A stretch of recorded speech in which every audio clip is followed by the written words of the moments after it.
Hello, ഞാൻ ഡാനിയലച്ചൻ.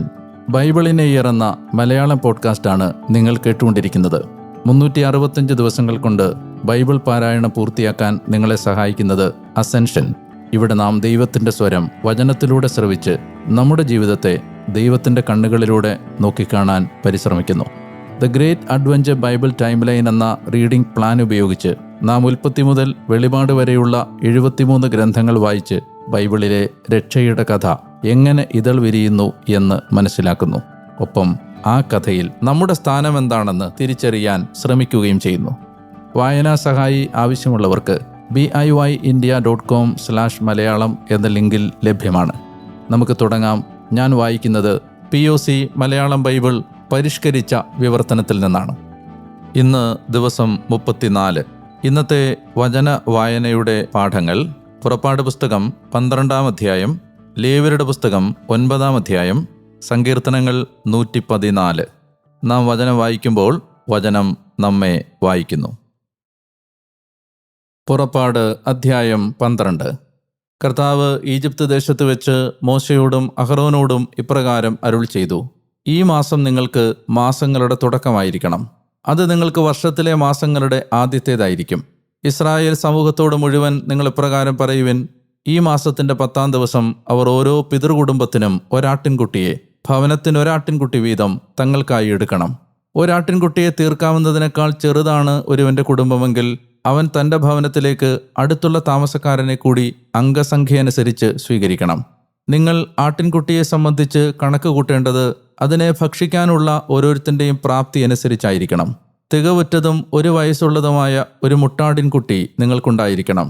നിങ്ങൾ എടുക്കേണ്ടത് ചെമ്മരിയാടുകളിൽ നിന്നോ കോലാടുകളിൽ നിന്നോ ആണ്. ഈ മാസത്തിൻ്റെ 14-ാം ദിവസം വരെ അതിനെ നിങ്ങൾ സൂക്ഷിക്കണം. ഇസ്രായേൽ സമൂഹത്തിൻ്റെ ഓരോ സമ്മേളനവും സായം സന്ധിയിൽ അതിനെ അറക്കണം. അവർ അത് ഭക്ഷിക്കാൻ പോകുന്ന വീടുകളുടെ മേൽ, അതായത് കട്ടിളക്കാലുകൾ 2ലും മേൽപ്പടിയിലും അതിൻ്റെ രക്തത്തിൽ നിന്നെടുത്ത് പുരട്ടണം. മാംസം അവർ ആ രാത്രിയിൽ തന്നെ ഭക്ഷിക്കണം. അത് തീയിൽ ചുട്ടും പുളിപ്പില്ലാത്തപ്പം കൈപ്പിലകൾ കൂട്ടിയും അവർ ഭക്ഷിക്കണം. ചുട്ട മാംസമല്ലാതെ അതിൻ്റെ തലയോ അതിൻ്റെ കാലുകളിലും ഉള്ളിലും ഉള്ളവയോ പാതി വേവിച്ചും വെള്ളത്തിൽ പുഴുങ്ങി വേവിച്ചും നിങ്ങൾ ഭക്ഷിക്കരുത്. അതിൽ നിന്ന് പ്രഭാതത്തിലേക്ക് നിങ്ങൾ അവശേഷിപ്പിക്കരുത്. അതിൽ നിന്ന് പ്രഭാതം വരെ അവശേഷിക്കുന്നത് നിങ്ങൾ തീയിൽ ദഹിപ്പിക്കണം. ഇപ്രകാരമാണ് നിങ്ങളത് ഭക്ഷിക്കേണ്ടത്. നിങ്ങളുടെ അരകൾ മുറുക്കിയിരിക്കണം. നിങ്ങളുടെ പാദരക്ഷകൾ കാലുകളിലുണ്ടായിരിക്കണം. നിങ്ങളുടെ വടികൾ കയ്യിൽ വേണം. നിങ്ങളത് തിടുക്കത്തിൽ ഭക്ഷിക്കണം. അത് കർത്താവിൻ്റെ പെസഹായാണ്. ആ രാത്രി ഞാൻ ഈജിപ്ത് നാട്ടിലൂടെ കടന്നുപോകും. ഈജിപ്ത് നാട്ടിലെ ആദിജാതരായ മനുഷ്യൻ മുതൽ മൃഗം വരെയുള്ള എല്ലാറ്റിനെയും ഞാൻ പ്രഹരിക്കും. ഈജിപ്ത് ദേവന്മാർക്കെതിരെ ഞാൻ ശിക്ഷാവിധികൾ നടപ്പാക്കും. ഞാനാണ് കർത്താവ്. നിങ്ങളുടെ വീടുകളിൽ മേലുള്ള രക്തം നിങ്ങൾക്ക് അനുകൂലമായ അടയാളമായിരിക്കും. രക്തം കാണുമ്പോൾ ഞാൻ നിങ്ങളെ കടന്നുപോകും. ഞാൻ ഈജിപ്ത് നാടിനെ പ്രഹരിക്കുമ്പോൾ അത് നിങ്ങളിൽ വിനാശമുണ്ടാക്കുന്ന ഒരു ബാധയായിരിക്കുകയില്ല. ഈ ദിവസം നിങ്ങൾക്ക് ഓർമ്മയ്ക്കുള്ളതായിരിക്കും. ഇത് നിങ്ങൾ കർത്താവിനുള്ള തിരുനാളായി കൊണ്ടാടണം. നിങ്ങളുടെ തലമുറകൾക്കുള്ള ശാശ്വത ചട്ടമായി അത് നിങ്ങൾ ആചരിക്കണം. നിങ്ങൾ 7 ദിവസം പുളിപ്പില്ലാത്ത അപ്പം ഭക്ഷിക്കണം. ആദ്യ ദിവസം തന്നെ നിങ്ങളുടെ വീടുകളിൽ നിന്ന് പുളിമാവ് നീക്കം ചെയ്യണം. ആദ്യ ദിവസം മുതൽ 7-ാം ദിവസം വരെ പുളിപ്പുള്ളത് ആര് ഭക്ഷിച്ചാലും ആ വ്യക്തി ഇസ്രായേലിൽ നിന്ന് വിച്ഛേദിക്കപ്പെടട്ടെ. ആദ്യ ദിവസം വിശുദ്ധ സമ്മേളനം വേണം. 7-ാം ദിവസവും നിങ്ങൾക്ക് വിശുദ്ധ സമ്മേളനം ഉണ്ടായിരിക്കണം. ആ നാളുകളിൽ ഒരു ജോലിയും നിർവഹിക്കപ്പെടരുത്. എന്നാൽ ഓരോ വ്യക്തിക്കും ഭക്ഷിക്കാനുള്ളത് അതുമാത്രം നിങ്ങൾക്കായി പാകം ചെയ്യപ്പെടട്ടെ. പുളിപ്പില്ലാത്ത അപ്പത്തിൻ്റെ തിരുനാൾ നിങ്ങൾ ആചരിക്കണം. കാരണം ഇതേ ദിവസമാണ് ഞാൻ നിങ്ങളുടെ വ്യൂഹങ്ങളെ ഈജിപ്തിൽ നിന്ന് പുറത്തു കൊണ്ടുവന്നത്. നിങ്ങളുടെ തലമുറകൾക്കുള്ള ശാശ്വത കൽപ്പനയായി നിങ്ങൾ ഈ ദിവസം ആചരിക്കണം. മാസത്തിലെ 14-ാം ദിവസം സന്ധ്യ തുടങ്ങി മാസത്തിലെ 21-ാം ദിവസം സന്ധ്യ വരെ നിങ്ങൾ പുളിപ്പില്ലാത്ത അപ്പം ഭക്ഷിക്കണം. നിങ്ങളുടെ വീടുകളിൽ 7 ദിവസത്തേക്ക് പുളിമാവ് കാണപ്പെടരുത്. എന്തെന്നാൽ ദേശത്തുള്ള പ്രവാസിയിലോ സ്വദേശിയിലോ ആരെങ്കിലും പുളിപ്പുള്ളത് ഭക്ഷിച്ചാൽ ആ വ്യക്തി ഇസ്രായേൽ സമൂഹത്തിൽ നിന്ന് വിച്ഛേദിക്കപ്പെടണം. പുളിപ്പിച്ചതൊന്നും നിങ്ങൾ ഭക്ഷിക്കരുത്. നിങ്ങളുടെ വാസസ്ഥാനങ്ങളിലെല്ലാം പുളിപ്പില്ലാത്ത അപ്പം നിങ്ങൾ ഭക്ഷിക്കണം. മോശ ഇസ്രായേൽ ശ്രേഷ്ഠന്മാരെ എല്ലാവരെയും വിളിച്ച് അവരോട് പറഞ്ഞു: നിങ്ങളുടെ കുടുംബങ്ങളുടെ അടിസ്ഥാനത്തിൽ നിങ്ങൾക്കായി ആടുകളെ തെരഞ്ഞുപിടിച്ച് എടുക്കുവിൻ. പെസഹ കുഞ്ഞാടിനെ അറക്കുവിൻ. ഒരു ഹിസോപ്പ് കറ്റയെടുത്ത് താലത്തിലുള്ള രക്തത്തിൽ മുക്കുവിൻ. മേൽപ്പടിയിലും കട്ടിളക്കാലുകൾ 2ലും താലത്തിലുള്ള രക്തത്തിൽ നിന്ന് തളിക്കുവിൻ. പ്രഭാതം വരെ നിങ്ങൾ ഒരാളും തൻ്റെ വീട്ടുവാതിൽക്കൽ നിന്ന് പുറത്തിറങ്ങരുത്. ഈജിപ്തിനെ ശിക്ഷിക്കാൻ കർത്താവ് കടന്നുപോകും. മേൽപ്പടിയിലും കട്ടിളക്കാലുകൾ രണ്ടിലും രക്തം കാണുമ്പോൾ കർത്താവ് വാതിൽ മറികടന്നു പോകും. ശിക്ഷിക്കാൻ നിങ്ങളുടെ വീടുകളിലേക്ക് കടക്കുന്നതിന് അവിടുന്ന് സംഹാരകനെ അനുവദിക്കുകയില്ല. ഇക്കാര്യം നിനക്കും നിന്റെ മക്കൾക്കുമുള്ള ഒരു ചട്ടമായി എന്നേക്കും നിങ്ങൾ പാലിക്കണം. കർത്താവ് വാഗ്ദാനം ചെയ്തിട്ടുള്ളതുപോലെ അവിടുന്ന് നിങ്ങൾക്ക് തരാനിരിക്കുന്ന സ്ഥലത്ത് നിങ്ങൾ ചെന്നെത്താനിടയാകുമ്പോൾ ഈ ശുശ്രൂഷ നിങ്ങൾ അനുഷ്ഠിക്കണം. നിങ്ങളെ സംബന്ധിച്ച് ഈ ശുശ്രൂഷ എന്താണെന്ന് നിങ്ങളുടെ മക്കൾ നിങ്ങളോട് ചോദിക്കാനിടയാകുമ്പോൾ നിങ്ങൾ പറയണം, ഈജിപ്തിലുണ്ടായിരുന്ന ഇസ്രായേല്യരുടെ ഭവനങ്ങൾ മറികടന്നു പോവുകയും ഈജിപ്തിനെ പ്രഹരിച്ചപ്പോൾ നമ്മുടെ ഭവനങ്ങളെ വിമോചിപ്പിക്കുകയും ചെയ്ത കർത്താവിനുള്ള പെസഹാ ബലിയാണിത്. അപ്പോൾ ജനം കുമ്പിട്ടു, അവർ ആരാധിച്ചു. ഇസ്രായേല്യർ പോയി കർത്താവ് മോശയോടും അഹരോനോടും കൽപ്പിച്ച പ്രകാരം പ്രവർത്തിച്ചു. അങ്ങനെ തന്നെ അവർ ചെയ്തു. സിംഹാസനത്തിലിരിക്കുന്ന ഫറവോയുടെ ആദിജാതൻ മുതൽ കാരാഗ്രഹത്തിലുള്ള തടവുകാരൻ്റെ ആദിജാതൻ വരെ ഈജിപ്ത് നാട്ടിലെ ഓരോ ആദിജാതനെയും മൃഗങ്ങളുടെ ഓരോ കടിഞ്ഞൂലിനെയും അർദ്ധരാത്രിയിൽ കർത്താവ് സംഹരിച്ചു. രാത്രിയിൽ ഫറവോ അവനും അവൻ്റെ എല്ലാ സേവകരും ഈജിപ്ത് മുഴുവനും ഉണർന്നു. ഈജിപ്തിൽ വലിയ നിലവിളിയുണ്ടായി. കാരണം മരിച്ചവനില്ലാത്ത ഒരു വീടും അവിടെ ഇല്ലായിരുന്നു. രാത്രിയിൽ തന്നെ മോശയെയും അഹ്റോനെയും വിളിച്ച് അവൻ പറഞ്ഞു, നിങ്ങളും ഇസ്രായേല്യരും എൻ്റെ ജനത്തിൻ്റെ ഇടയിൽ നിന്ന് എഴുന്നേറ്റ് പുറപ്പെടുവിൻ. നിങ്ങൾ പറഞ്ഞതുപോലെ പോയി കർത്താവിനെ ശുശ്രൂഷിക്കുവിൻ. നിങ്ങൾ ആവശ്യപ്പെട്ടതുപോലെ നിങ്ങളുടെ ആടുകളെയും കന്നുകാലികളെയും കൂടെ കൊണ്ടുപോകുവിൻ. എന്നെ അനുഗ്രഹിക്കുകയും ചെയ്യുവിൻ. അവർ ദേശത്ത് നിന്ന് തിടുക്കത്തിൽ പുറത്തു കടക്കാൻ ജനത്തിനു മേൽ ഈജിപ്ത് സമ്മർദ്ദം ചെലുത്തി. എന്തെന്നാൽ അവർ പറഞ്ഞു, ഞങ്ങളെല്ലാവരും മരിക്കുകയാണ്. കുഴച്ച മാവ് പുളിക്കുന്നതിന് മുമ്പ് കുഴമാവുള്ള പാത്രങ്ങൾ തങ്ങളുടെ തുണികളിൽ പൊതിഞ്ഞ് ജനം തോളിൽ വഹിച്ചു. മോശയുടെ വാക്കനുസരിച്ച് ഇസ്രായേല്യർ പ്രവർത്തിച്ചു. അവർ ഈജിപ്തുകാരോട് സ്വർണ്ണ ഉരുപ്പടികളും വെള്ളി ഉരുപ്പടികളും വസ്ത്രങ്ങളും ആവശ്യപ്പെട്ടു. ഈജിപ്തുകാരുടെ ദൃഷ്ടികളിൽ ജനത്തോടുള്ള പ്രീതി കർത്താവ് ഉളവാക്കിയതിനാൽ അവർ ആവശ്യ നിവൃത്തി നടത്തിക്കൊടുത്തു. അങ്ങനെ അവർ ഈജിപ്തുകാരെ കൊള്ളയടിച്ചു. ഇസ്രായേല്യർ റംസേസിൽ നിന്ന് സുക്കോത്തിലേക്ക് നീങ്ങി. അവർ കുട്ടികളെ കൂടാതെ ഏകദേശം 6 ലക്ഷം പദയാത്രികരുണ്ടായിരുന്നു. വലിയൊരു സങ്കര ജനവ്യൂഹവും അവരോടൊപ്പം കയറിക്കൂടി. ആടുമാടുകളുടെ കാലിസമ്പത്ത് വളരെയേറെ ഉണ്ടായിരുന്നു. ഈജിപ്തിൽ നിന്ന് അവർ കൊണ്ടുപോകുന്ന മാവ് പുളിപ്പിക്കാത്തതായിരുന്നതിനാൽ അവർ പുളിപ്പില്ലാത്ത അപ്പങ്ങൾ ചുട്ടു. ഈജിപ്തിൽ നിന്ന് ബഹിഷ്കൃതരായതിനാൽ അവർക്ക് സാവകാശമുണ്ടായിരുന്നില്ല. തങ്ങൾക്കായി പാഥേയം പോലും അവർ തയ്യാറാക്കിയുമില്ല. ഇസ്രായേലിയർ ഈജിപ്തിൽ താമസിച്ച കാലം 430 വർഷമായിരുന്നു. 430 വത്സരം പൂർത്തിയാകുന്ന ആ ദിവസം തന്നെ കർത്താവിൻ്റെ വ്യൂഹങ്ങൾ മുഴുവൻ ഈജിപ്ത് നാട്ടിൽ നിന്ന് പുറപ്പെട്ടു. അവരെ ഈജിപ്തിൽ നിന്ന് പുറത്തു കൊണ്ടുവരാൻ വേണ്ടിയുള്ള കർത്താവിൻ്റെ ജാഗ്രതയുടെ രാത്രിയാണത്. അതുകൊണ്ടാണ് ഈ രാത്രി ഇസ്രായേല്യർക്കെല്ലാം തങ്ങളുടെ തലമുറകളിൽ കർത്താവിനായുള്ള ജാഗരാചരണമായിരിക്കുന്നത്. കർത്താവ് മോശയോടും അഹ്റോനോടും അരുൾ ചെയ്തു, പെസഹായുടെ ചട്ടം ഇതാണ്. പരദേശിയായ ആരും അതിൽ നിന്ന് ഭക്ഷിക്കരുത്. എന്നാൽ വിലയ്ക്ക് വാങ്ങപ്പെട്ട ഏത് പുരുഷ അടിമയ്ക്കും നീ അവനെ പരിച്ഛേദനം ചെയ്തതാണെങ്കിൽ അതിൽ നിന്ന് ഭക്ഷിക്കാം. കുടികിടപ്പുകാരനും ദിവസവേതനക്കാരനും അതിൽ നിന്ന് ഭക്ഷിക്കരുത്. ഒരേ വീട്ടിൽ അത് ഭക്ഷിക്കപ്പെടണം. മാംസത്തിൽ അല്പവും വീടിന് പുറത്തേക്ക് കൊണ്ടുപോകരുത്. അതിൻ്റെ എല്ല് നിങ്ങൾ ഒടിക്കരുത്. ഇസ്രായേൽ സമൂഹം മുഴുവൻ അത് ആചരിക്കണം. നിന്നോടൊത്ത് തൽക്കാലം വസിക്കാനിടയാകുന്ന ഒരു പ്രവാസി കർത്താവിൻ്റെ പെസഹ ആചരിക്കുന്ന പക്ഷം അവനോടൊപ്പമുള്ള ഓരോ ആണും പരിച്ഛേദനമേൽക്കണം. തുടർന്ന് അത് ആചരിക്കാൻ അവൻ അണയാം. അവൻ തദ്ദേശീയനെ പോലെയായിരിക്കും. എന്നാൽ ഒരപരിച്ഛേദത്തിനും അതിൽ നിന്ന് ഭക്ഷിക്കരുത്. സ്വദേശിക്കും നിങ്ങളുടെ ഇടയിൽ തൽക്കാലം വസിക്കുന്ന പ്രവാസിക്കും ഒരു നിയമമേ ഉണ്ടാകാവൂ. ഇസ്രായേല്യരെല്ലാവരും കർത്താവ് മോശയോടും അഹ്റോനോടും കൽപ്പിച്ച പ്രകാരം പ്രവർത്തിച്ചു. അങ്ങനെ തന്നെ അവർ ചെയ്തു. ഈ ദിവസം തന്നെയാണ് കർത്താവ് ഇസ്രായേല്യരെ വ്യൂഹങ്ങളായി ഈജിപ്ത് നാട്ടിൽ നിന്ന് പുറത്തു കൊണ്ടുവന്നത്. ലേവ്യർ അധ്യായം 9. 8-ാം ദിവസം മോശ അഹ്റോനെയും അവൻ്റെ പുത്രന്മാരെയും ഇസ്രായേൽ ശ്രേഷ്ഠന്മാരെയും വിളിച്ചു. അവൻ അഹ്റോനോട് പറഞ്ഞു, കാലിക്കിടാവായ ഒരു തികവുറ്റ കാളക്കുട്ടിയെ പാപമുക്തിയാഗത്തിനായും ഒരു മുട്ടാടിനെ ഹോമയാഗത്തിനായും നിനക്കായി എടുത്ത് കർത്താവിൻ്റെ മുമ്പിൽ കാഴ്ചവെക്കുക. ഇസ്രായേല്യരോട് നീ ഇപ്രകാരം നിർദ്ദേശിക്കുക: പാപമുക്തിയാഗത്തിന് ഒരു കോലാട്ടിൻ മുട്ടനെയും ഹോമയാഗത്തിന് തികവുറ്റതും ഓരോ വയസ്സുള്ളതുമായ കാളക്കുട്ടിയെയും ചെമ്മരിയാടിനെയും നിങ്ങൾ എടുക്കുവിൻ. സമാധാനയാഗമായി കർത്താവിൻ്റെ മുമ്പിൽ ബലിയർപ്പിക്കാൻ ഒരു കാളയും ഒരു മുട്ടാടും എണ്ണ ചേർത്ത ഒരു ധാന്യയാഗവും വേണം. എന്തെന്നാൽ കർത്താവ് ഇന്ന് നിങ്ങൾക്ക് പ്രത്യക്ഷപ്പെടും. മോശ കൽപ്പിച്ചത് അവർ സമാഗമ കൂടാര മുഖത്ത് കൊണ്ടുവന്നു. സമൂഹം മുഴുവനും അടുത്തു വന്ന് കർത്തൃസന്നിധിയിൽ നിലകൊണ്ടു. അനന്തരം മോശ പറഞ്ഞു, നിങ്ങൾ ചെയ്യണമെന്ന് കർത്താവ് കൽപ്പിച്ച കാര്യമിതാണ്. അപ്പോൾ കർത്താവിൻ്റെ മഹത്വം നിങ്ങൾക്ക് പ്രത്യക്ഷപ്പെടും. മോശ അഹ്റോനോട് പറഞ്ഞു, ബലിപീഠത്തെ സമീപിച്ച് നിന്റെ പാപമുക്തിയാഗവും ഹോമയാഗവും നിറവേറ്റുക. അങ്ങനെ നിന്നെ പ്രതിയും ജനത്തെ പ്രതിയും പരിഹാരമനുഷ്ഠിക്കുക. ജനത്തിൻ്റെ കാണിക്കയർപ്പിച്ച് അവർക്ക് വേണ്ടി പരിഹാരമനുഷ്ഠിക്കുക. കർത്താവ് കൽപ്പിച്ചതുപോലെയാണിത്. അഹറോൻ ബലിപീഠത്തെ സമീപിച്ച് തനിക്ക് വേണ്ടിയുള്ള പാപമുക്തിയാഗത്തിൻ്റെ കാളക്കുട്ടിയെ അറുത്തു. അഹറോന്റെ പുത്രന്മാർ രക്തം അവൻ്റെ അടുത്ത് കൊണ്ടുവന്നു. അവൻ തൻ്റെ വിരൽ രക്തത്തിൽ മുക്കി ബലിപീഠത്തിൻ്റെ കൊമ്പുകളിൽ പുരട്ടി രക്തം ബലിപീഠത്തിൻ്റെ ചുവട്ടിലേക്കൊഴിച്ചു. പരിഹാരയാഗമൃഗത്തിൻ്റെ മേധസ്സും വൃക്കകളും കരളിൽ നിന്നുള്ള കൊഴുപ്പുപാളിയും ബലിപീഠത്തിൽ അവൻ ധൂമിച്ചു. കർത്താവ് മോശയോട് കൽപ്പിച്ചതുപോലെയാണിത്. എന്നാൽ മാംസവും തോലും പാളയത്തിന് വെളിയിൽ അവൻ അഗ്നിയിൽ ദഹിപ്പിച്ചു. ഹോമയാഗത്തിനുള്ള മൃഗത്തെ അവൻ അറുത്തു.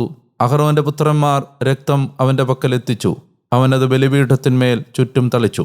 കഷണങ്ങളായി ഹോമയാഗമൃഗത്തെയും അതിൻ്റെ തലയും അവർ അവൻ്റെ പക്കലെത്തിച്ചപ്പോൾ അവൻ ബലിപീഠത്തിന്മേൽ ധൂമിച്ചു. ആന്തരാവയവവും കാൽവണ്ണകളും അവൻ കഴുകി ബലിപീഠത്തിൽ ഹോമയാഗത്തിന്മേൽ ധൂമിച്ചു. അതിനുശേഷം അവൻ ജനത്തിൻ്റെ കാണിക്ക അർപ്പിച്ചു. ജനത്തിനു വേണ്ടിയുള്ള പാപമുക്തിയാഗത്തിൻ്റെ കോലാടിനെ എടുത്ത് ആദ്യത്തേതുപോലെ അതിനെ അറക്കുകയും പാപപരിഹാരമാക്കുകയും ചെയ്തു. അനന്തരം ഹോമയാഗവസ്തു കൊണ്ടുവന്ന് ക്രമപ്രകാരം അവനത് അർപ്പിച്ചു. പ്രഭാത ഹോമയാഗത്തിന് പുറമേ അവൻ ധാന്യയാഗവസ്തു കൊണ്ടുവന്ന് അതിൽ നിന്ന് തൻ്റെ ഉള്ളംകൈ നിറച്ച് ബലിപീഠത്തിന്മേൽ ധൂമിച്ചു. തുടർന്ന് ജനത്തിനു വേണ്ടിയുള്ള സമാധാന ബലിമൃഗമായ കാളയെയും മുട്ടാടിനെയും അവൻ അറുത്തു. രക്തം അഹറോന്റെ പുത്രന്മാർ അവൻ്റെ പക്കലെത്തിച്ചു. അവനത് ബലിപീഠത്തിന്മേൽ ചുറ്റും തളിച്ചു. കാളയിൽ നിന്ന് മേധസ്സുകളും മുട്ടാടിൽ നിന്ന് കൊഴുത്തവാലും നെയ്യാവരണവും വൃക്കകളും കരളിൻ്റെ കൊഴുപ്പുപാളിയും നെഞ്ചിന്മേലുള്ള മേധസ്സുകളും അവർ കൂട്ടിവെച്ചു. ബലിപീഠത്തിന്മേൽ അവൻ മേധസ്സുകൾ ധൂമിച്ചു. നെഞ്ചും വലത്തേക്കുറകും അഹറോൻ കർത്തൃസന്നിധിയിൽ നീരാജനമൊഴിഞ്ഞു. മോശ കൽപ്പിച്ചതുപോലെയാണിത്. അനന്തരം അഹറോൻ ജനത്തിനു നേരെ തൻ്റെ കൈകൾ ഉയർത്തി അവരെ അനുഗ്രഹിച്ചു. പാപമുക്തിയാഗവും ഹോമയാഗവും സമാധാനയാഗങ്ങളും അർപ്പിച്ചിട്ട് അവൻ ഇറങ്ങി വന്നു. മോശയും അഹറോനും സമാഗമ കൂടാരത്തിലേക്ക് പോയി. അവർ പുറത്തു വന്ന് ജനത്തെ ആശീർവദിച്ചു. അപ്പോൾ കർത്താവിൻ്റെ മഹത്വം ജനത്തിനെല്ലാം പ്രത്യക്ഷമായി. കർത്താവിൻ്റെ സന്നിധിയിൽ നിന്ന് അഗ്നി പുറപ്പെട്ട് ബലിപീഠത്തിൽ വെച്ച് ഹോമയാഗവസ്തുവും മേധസ്സുകളും വിഴുങ്ങി.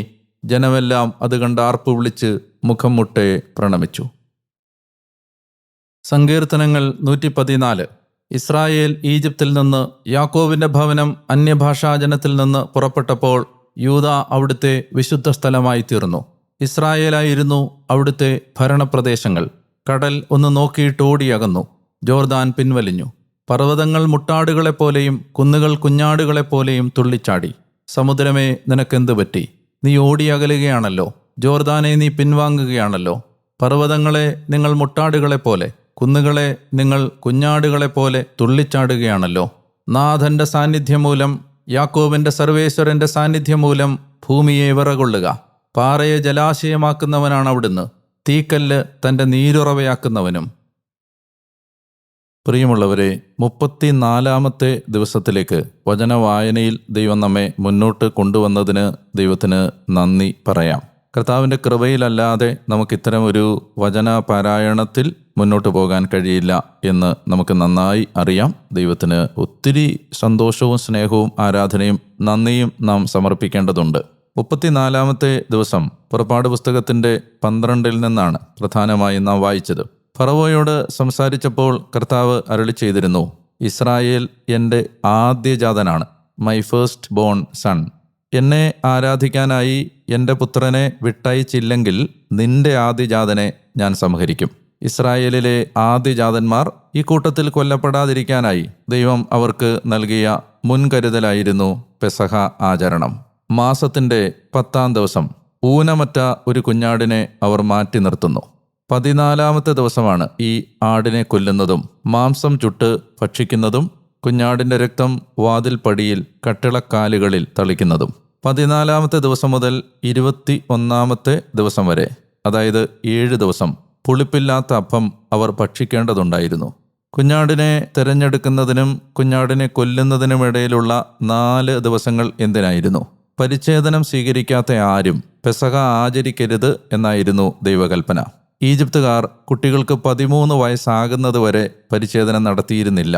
ഈ സംസ്കാരത്തിലും മതബോധത്തിലും വർഷങ്ങൾ ജീവിച്ച ഇസ്രായേൽ മക്കളും അബ്രഹാമിലൂടെ യഹൂദന് നൽകപ്പെട്ട ഉടമ്പടിയുടെ ഈ അടിസ്ഥാന നിർദ്ദേശത്തെ, അതായത് പരിച്ഛേദനം ചെയ്യണമെന്ന ദൈവിക നിർദ്ദേശത്തെ ഈജിപ്തിലെ സ്വാധീനങ്ങൾ കൊണ്ട് അവഗണിക്കുകയോ വിസ്മരിക്കുകയോ ചെയ്തിരുന്നു.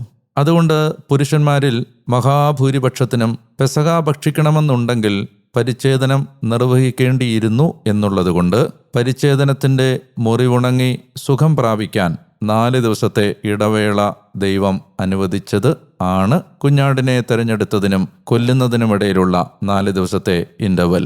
ഒരു ഉടമ്പടി ബന്ധത്തിൽ പ്രവേശിച്ചവർ മാത്രമേ പെസഹ ഭക്ഷിക്കാവൂ. യഹൂദനെ സംബന്ധിച്ച് അത് പരിച്ഛേദനമായിരുന്നു. പുതിയ നിയമ വിശ്വാസികളായ നമുക്ക് അത് ജ്ഞാനസ്നാനവും. കുഞ്ഞാടിൻ്റെ ശരീരരക്തങ്ങൾ ഭക്ഷിക്കാനുള്ള നമ്മുടെ ഉടമ്പടി യോഗ്യതയാണ് ജ്ഞാനസ്നാനം അഥവാ മാമോദീസ. ഈജിപ്തുകാർ തങ്ങളുടെ വീടിൻ്റെ വാതിൽപ്പടിയിൽ അവരുടെ പേര് പതിച്ച് വെച്ചിരുന്നു. വാതിൽപ്പടിയിൽ അവരുടെ പേര് പതിക്കുന്ന പതിവുണ്ടായിരുന്നു ഈജിപ്തുകാർക്ക്. ഇപ്പോഴിതാ ഇസ്രായേലരുടെ വാതിൽപ്പടിയിൽ അവർ പതിച്ചിരിക്കുന്നത് കുഞ്ഞാടിൻ്റെ രക്തമാണ്. അതാണ് അവരുടെ പേര്, അതാണ് അവരുടെ മേൽവിലാസം.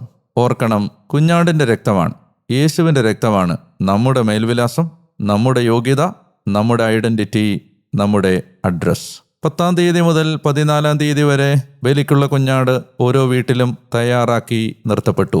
ലോകത്തിൻ്റെ വിമോചനത്തിനായി ദൈവം യുഗങ്ങൾക്ക് മുമ്പേ ഒരുക്കി നിർത്തിയ പെസഹ കുഞ്ഞാടായിരുന്നു ക്രിസ്തു. നാം കൊല്ലപ്പെടാതിരിക്കാൻ നമുക്ക് പകരം കൊല്ലപ്പെട്ട അവൻ്റെ രക്തം നമ്മിൽ നിന്ന് മരണദൂതനെ മാറ്റിക്കളഞ്ഞ ആഞ്ഞൂസ് ദെയ്, ദ ലാം ഓഫ് ഗോഡ്, ദൈവത്തിൻ്റെ കുഞ്ഞാട്. 1 കൊരിന്തോസ് 5-ാം അധ്യായത്തിൽ വായിക്കണം, വിശുദ്ധ പൗലോസ് അവനെ വിളിച്ചത് നമ്മുടെ പെസഹ കുഞ്ഞാട് എന്നാണ്. യോഹന്നാൻ 19:14 അനുസരിച്ച് ജെറുസലേം ദേവാലയത്തിൽ പെസഹ കുഞ്ഞാടുകൾ കൊല്ലപ്പെട്ട അതേ സമയത്താണ് ക്രിസ്തു യേശുവിൻ്റെ കുരിശുമരണം സംഭവിച്ചത്. അതുപോലെ തന്നെ പെസഹ കുഞ്ഞാടിൻ്റേത് എന്നതുപോലെ അവൻ്റെ അസ്ഥികളിലൊന്നും തകർക്കപ്പെട്ടതുമില്ല.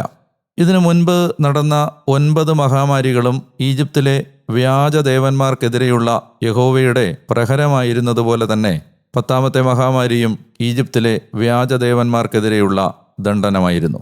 ഈജിപ്തിലെ അന്ന് നിലനിന്നിരുന്ന മതവിശ്വാസമനുസരിച്ച് കുഞ്ഞാടും മുട്ടാടും ചെമ്മരിയാടും ദൈവമായി ആരാധിക്കപ്പെട്ടിരുന്നു. ആടിനെ കൊല്ലുന്നത് ദൈവഹത്യയായി ഗണിക്കപ്പെട്ടിരുന്നു. മരണശിക്ഷ ലഭിക്കാവുന്ന കുറ്റകൃത്യമായിരുന്നു അത്. ഇവിടെ ഇസ്രായേൽ ജനത പെസഹ കുഞ്ഞാടിനെ കൊല്ലുന്നത് അപ്പോൾ പ്രത്യക്ഷമായ ഒരു തള്ളിപ്പറയലായിരുന്നു. ഈജിപ്തിലെ വ്യാജ ദൈവങ്ങളെയും വിഗ്രഹാരാധനയും പ്രത്യക്ഷമായി പ്രകടമായി തള്ളിപ്പറഞ്ഞതായിരുന്നു പെസഹ കുഞ്ഞാടിനെ ബലിയർപ്പിച്ചത്. മരണം മാറിപ്പോകുന്നതിന് പിശാചിനെ ഉപേക്ഷിക്കുന്നത് ആവശ്യമാണെന്ന് ഓർമ്മപ്പെടുത്തുകയാണ് ദൈവം. കുഞ്ഞാടിൻ്റെ രക്തം വാതിൽപ്പടിയിൽ തളിക്കുന്നത് ഈജിപ്തിലെ മതവിശ്വാസത്തെ എല്ലാവരും കാണെ തള്ളിപ്പറയലായിരുന്നു. തൻ്റെ ജനത്തിന് ഈജിപ്തുമായുള്ള കഴിഞ്ഞ 4 നൂറ്റാണ്ടുകൊണ്ട് രൂപപ്പെട്ട എല്ലാ ബന്ധങ്ങളെയും ആ ബന്ധങ്ങളുടെയും അവസാനത്തെ കണ്ണിയും മുറിച്ചു കളയുകയായിരുന്നു ഇവിടെ ദൈവമായ കർത്താവ്. ഒരു ഉടമ്പടി ബന്ധത്തിലേക്ക് ഞങ്ങളെ വിളിച്ചു ചേർത്ത ഞങ്ങളുടെ ദൈവമായ കർത്താവേ, ഈ ബന്ധത്തിലാണ് ബലിയർപ്പിക്കാൻ അങ്ങ് ഞങ്ങളോട് ആവശ്യപ്പെട്ടത്. ജ്ഞാനസ്നാനം എന്ന കൂദാശയിലൂടെ ക്രിസ്തുവിൻ്റെ ശരീരത്തിൻ്റെ ഭാഗമായി മാറിയ ആ ഉടമ്പടിയുടെ ബന്ധത്തിലാണ് ബലിയർപ്പിക്കാൻ ഞങ്ങളെ നീ അനുവദിച്ചത്. കുഞ്ഞാടിൻ്റെ രക്തത്താലും സാക്ഷ്യത്തിൻ്റെ വചനത്താലും ശത്രുവിൻ്റെ മേൽ വിജയം നേടാൻ അങ്ങ് ഞങ്ങളെ സഹായിച്ചു. പുതിയ ഉടമ്പടിയുടെ ശുശ്രൂഷകരായി ദൈവിക കുടുംബത്തിലെ അംഗങ്ങളാവാൻ അങ്ങ് ഞങ്ങളെ വിളിച്ചു.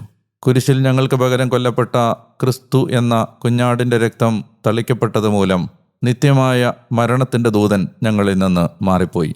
കണ്ടാലും എത്ര വലിയ സ്നേഹമാണ് അങ്ങ് ഞങ്ങളോട് കാണിച്ചതെന്ന് ഈ ദിവസം തിരിച്ചറിയാൻ ഞങ്ങളെ സഹായിക്കണമേ. യേശുവിൻ്റെ നാമത്തിൽ ആമേൻ. പ്രിയപ്പെട്ടവരെ, നാളെ വീണ്ടും ഈ വചന ശബ്ദത്തിലൂടെ നിങ്ങളുടെ അടുത്തേക്ക് എത്തും വരെ നിങ്ങൾ അറിയണം, ഞാൻ നിങ്ങൾക്ക് വേണ്ടി പ്രാർത്ഥിച്ചുകൊണ്ടേയിരിക്കുന്നു. അതുവരെ സ്നേഹിക്കാം, പ്രാർത്ഥിക്കാം, നമ്മുടെ കർത്താവിനെ ഒരാളോടെങ്കിലും പങ്കുവെക്കാം. ഒരു നല്ല ദിവസം നിങ്ങൾക്ക് ഉണ്ടാകട്ടെ. ഞാൻ ഡാനിയലച്ചൻ അല്പസമയത്തേക്ക് വിടവാങ്ങുന്നു. യേശുവിന് മാത്രം മഹത്വവും ആരാധനയും. ശുഭദിനം. ദൈവം അനുഗ്രഹിക്കട്ടെ.